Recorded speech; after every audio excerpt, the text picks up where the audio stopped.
The year is 2005. Kingdom Hearts was a hugely successful game. A sequel had to be made. And nobody knew yet. Nobody knew the weight that was ahead of them after this. These were more peaceful times. Anyhow, this is Kingdom Hearts 2. Before we begin, I want to make sure that you guys understand that this is footage you're seeing is from the HD version, and also, by that extent, the Final Mix version. So, not the original PS2 game, but then again, this game hardly has any changes between those versions, so let's get started.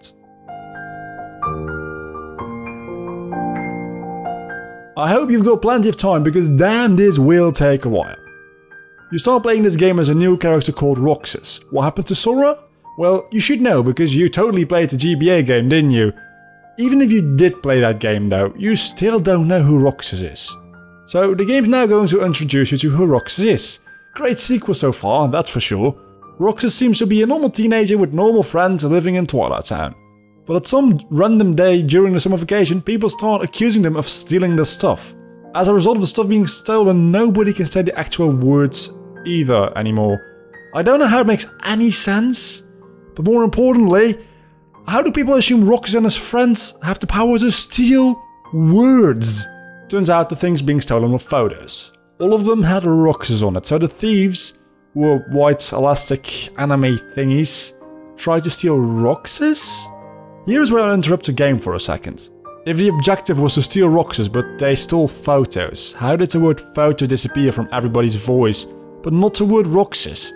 I mean, yeah, the real Roxas wasn't stolen, but neither were all the photos in the world.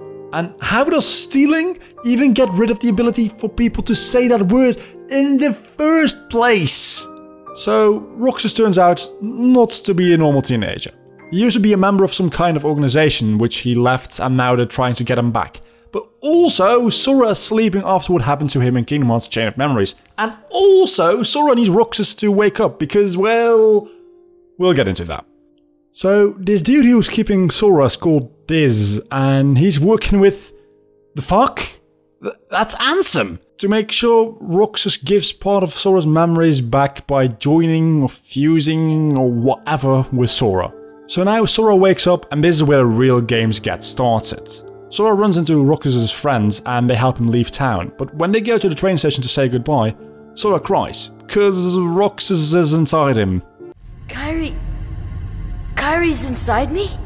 No, Roxas is. And then a whole lot of fanfiction was created. So they go see Master Yan Sid, the guy who trained King Mickey, and also has a name that's an anagram for Disney, because originality. He tells us about these white anime thingies we saw before when playing as Roxas. They turn out to be nobodies, the empty vessels left behind when a person's heart becomes a heartless. Some of these are so powerful they can actually think and act rationally, like normal human beings. These nobodies have formed Organization 13, which sets up the antagonist for this game. So once again, Sora, Donald and Goofy must visit a shit ton of world and get rid of Heartless, but this time also nobodies and have to deal with the organization. But not before getting some new clothes. Starting our new adventure, we go firstly to Hollow Bastion of all places. It used to be a capital of evil in the first game, but now it's the place where Leon and the gang all hang out all day long.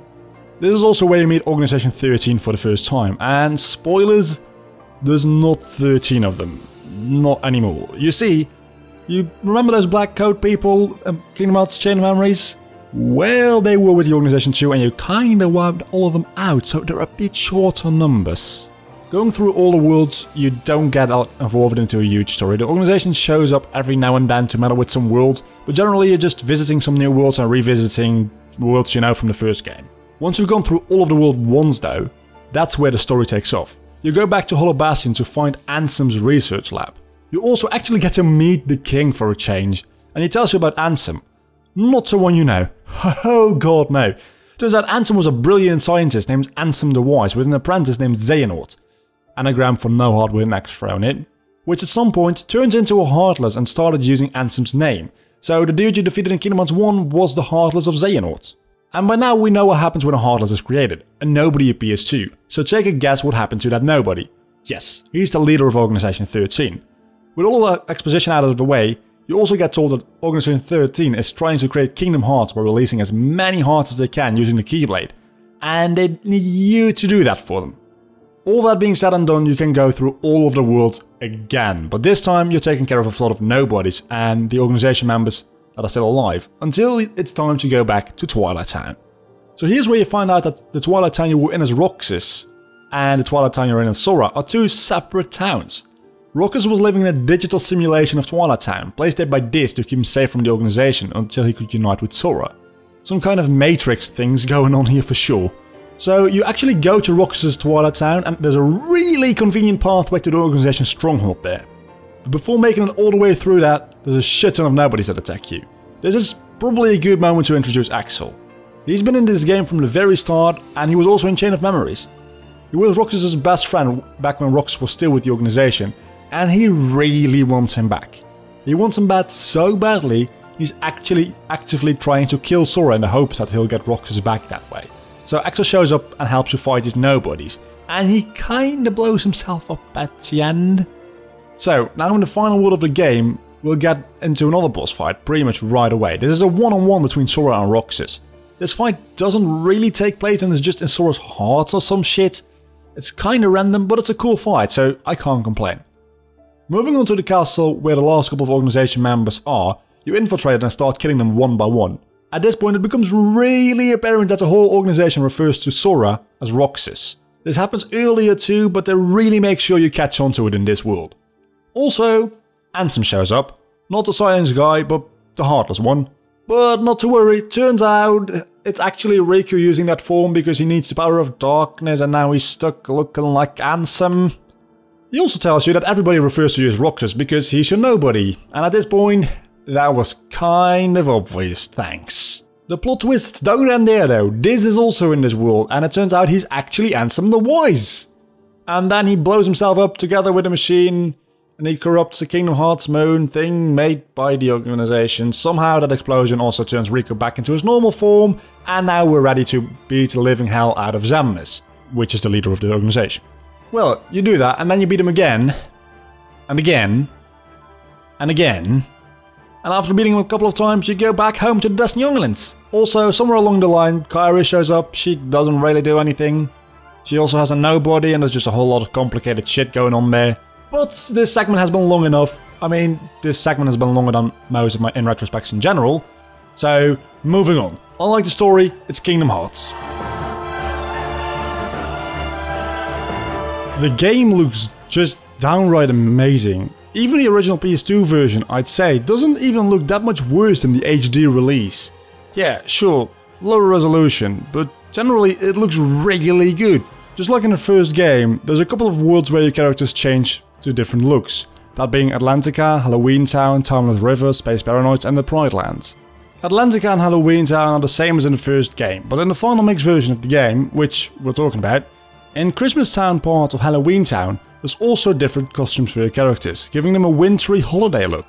Then, in Timeless River, you're black and white. The characters also look a bit more like early Disney style, with the thin limbs and stuff. Space Paranoids, you just get to wear grid armor stuff. And last but not least, there's the Pride Lands, and you are a goddamn lion! Which is not just a cosmetical change either, it actually plays different too. Lion Sora might be my favorite Sora. All the worlds look nice and are generally pretty big. There's lots of places to explore in every single world. The soundtrack might be one of the best of any game ever. The songs in this game are just so goddamn great.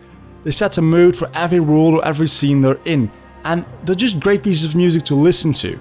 Then, in the HD version of the game, they decided to re-orchestrate all the music. It sounds beautiful.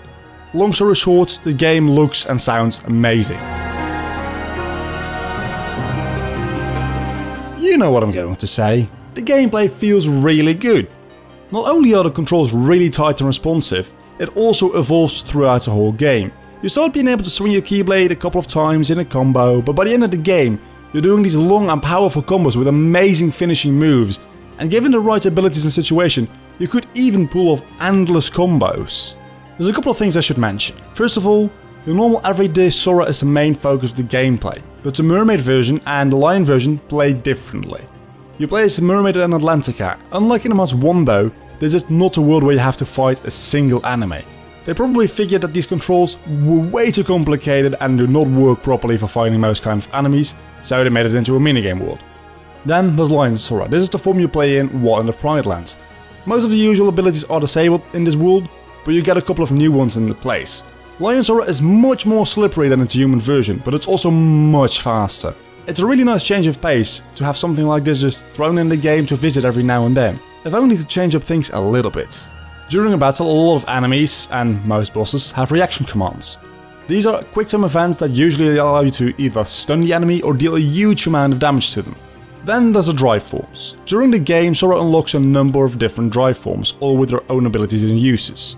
Leveling up these forms gives Sora the abilities even when he's not in the form. Using a drive form requires you to get rid of a certain team member though. There's Valor form for combat. For this, you need to get rid of Goofy. You equip a second Keyblade and increase your combos. You also get high jump. This all comes at the price of not being able to use magic for the duration of the form. Not even healing spells. Next up is Wisdom form. This is the one where you drop Donalds. This form is based all around magic use. The attack strength of your Keyblade really doesn't matter here at all, because you won't ever hit anything. While in this form, Sora shoots out magic bullets from his Keyblades. Your maneuverability also increases because Sora doesn't have to stop moving to cast spells. Leveling up this one gives you the ability Quick Run.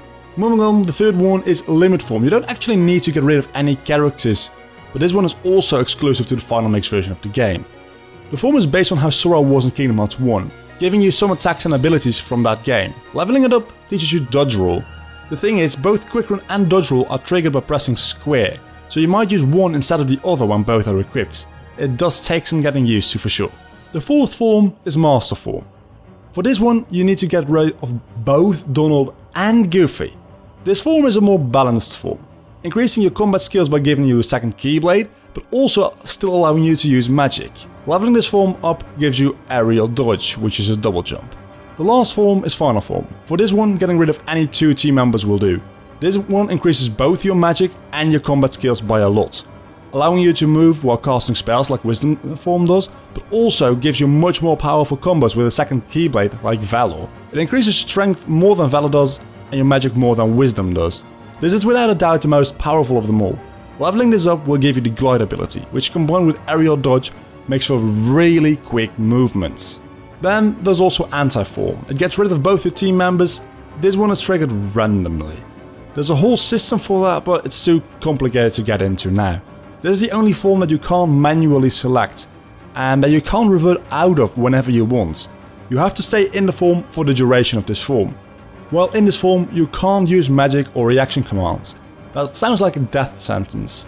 And in a lot of fights, it is, but it's really powerful too. That all being said, when you've completed the story and leveled everybody up all the way to level 99 and your drive forms to the max, there's some optional bosses to beat. You can fight all 13 organization members in a more difficult data fight, and there's also the Lingering Wheel, possibly the most difficult Kingdom Hearts boss fight made to this very day. There's a huge amount of things to explore and do in this game. If I actually wanted to mention all of them, this probably would be a 4-hour video. So let's just leave it at this. You know I love this game, and for good reasons. I think this game just hits all the right spots. I can't see how Kingdom Hearts 3 would actually be much better than this. Then again, it doesn't have to be, as long as it's just as good. But that by itself is a challenge, I would say, because this game is the closest to perfect I've ever seen in gaming, I think. From an objective and critical standpoint, that is. There's always something like taste, I guess. Anyway, go get this game, it's fucking amazing. Thanks for watching this episode of In Retrospect. If you've enjoyed this video, please don't forget to leave a like below this video. This one took quite a while to make. Also subscribe to my channel if you want to keep up to date with my latest content. In the meantime, you can click the thumbnail on the top to watch my In Retrospect on Rayman 2, and the thumbnail on the bottom to watch my Let's Play on Kingdom Hearts 2. Until the next time, I have been Vlogger, you have been awesome, as always. Bye.